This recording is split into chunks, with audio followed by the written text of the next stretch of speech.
Hello guys! Kumusta kayo? Update ko kayo sa aking mga tanim na lakatan dito. So, I will show you. Ayan guys.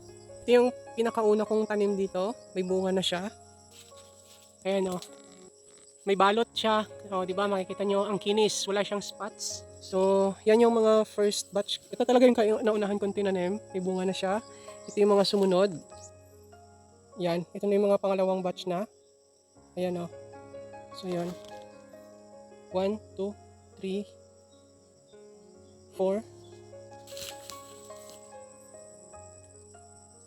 Tapos ito na yung pang-apat na batch. Ayan o. Yan siya. Yan. Oh, mga pabunga na yan. Malapit na lang. Ilang buwan na lang yan. Pabunga na yan. So, ayan o. Diba? Lalaki na siya. Awa ng Diyos. Ang tataba ng mga lakatan ko. Ayan o. See guys. Yan.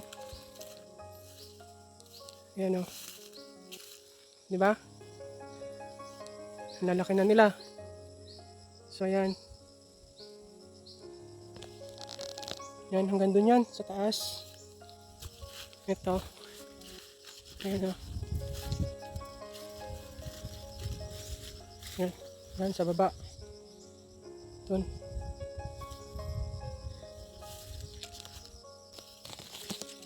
Alam nyo ba na itong mga tanim na ito, this lakatan, bananas, are isa siya sa mga high valued crops. Alam nyo ba na itong mga to is pwedeng applyan ng insurance?